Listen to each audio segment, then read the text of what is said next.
এর আগে আমি কীর্তন করে এসেছি এক জায়গায়। আমি কীর্তন, রামায়ণ, অধিবাস, নাম, ব্রহ্মস্ব এগুলো করি বাবা।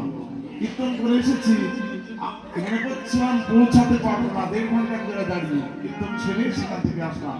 মনে হচ্ছে ভীষণ কষ্ট হবে, কিন্তু আমার ভগবান বাজিয়ে নিচ্ছে বাবা। আর তার থেকে সব থেকে বড় কথা, আপনাদের ভক্তের চরণ ধুলি আমার কৃপা করছি। কেন?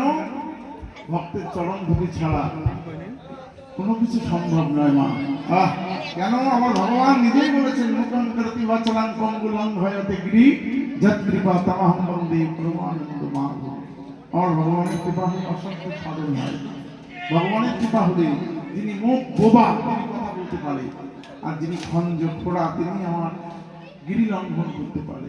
ঠাকুর শ্রী শ্রী রামকৃষ্ণ বলেছিলেন, বিবেক যত কথা তত দোষ, ভেবে চিন্তে কথা কোষ। নয় নয় করে অনেকক্ষণ করছি মা, অনেক ভুল ত্রুটি হয়তো আপনাদের চরণে হয়েছে। অধম বলে আমাদের চরণ থেকে বঞ্চিত করে দেবেন না। আমি অধম, আমার থেকে, আমার ক্ষুদ্র সম্প্রদায়ের তরফ থেকে এখান থেকে আপনাদের চরণে শত সহস্র কোটি দণ্ডবত প্রণাম করিব।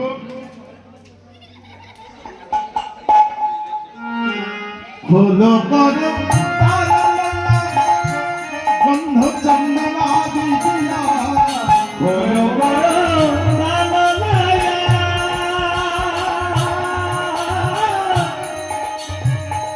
বন্ধ চন্দনাদি দিয়া, পূর্ণ ঘট করো স্থাপন, আজি পূর্ণ ঘট করো স্থাপন। আর কি করবে জানো? আর কোন বড় কলা কাহে বাঁধি ফুলমালা, আর কোন বড় কলা কাহে বাঁধি ফুলমালা।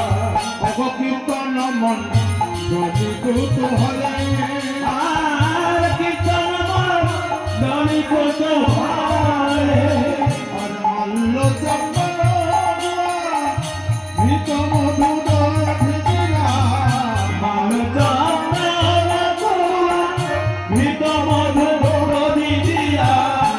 এর পরের পর কিন্তু ফল মঙ্গল সন্ধ্যাকালে বলবো না, সন্ধ্যা উত্তীর্ণ হয়ে গেছে, তাই কি বলবো? ফল মঙ্গল যথা কালে ঘর, ফল মঙ্গল যথা কালে, ফল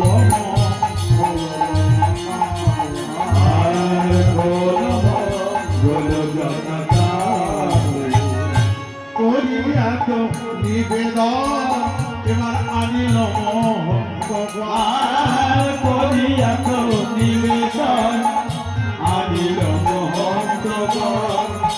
কীর্তনের পরে অভিমান, কীর্তনের পরে অভিমান। আর অনেক ভাব কেন ফলে দেখো বৈষ্ণব আসিয়া মেলে, অনেক ভাবের ফলে বৈষ্ণব আসিয়া মেলে। আর কালী হবে চৈতন্য কীর্তন, আর কালী হবে চৈতন্য কীর্তন। আর শ্রীকৃষ্ণের লীলাগান করিবে নয় আস্বাদ, আর শ্রীকৃষ্ণের লীলাগান করিবে নয় আস্বাদ। আর করিবে সবার অভিলাষ, আর করিবে সবার অভিলাষ। শ্রীকৃষ্ণ চৈতন্য শ্রী নিত্যানন্দ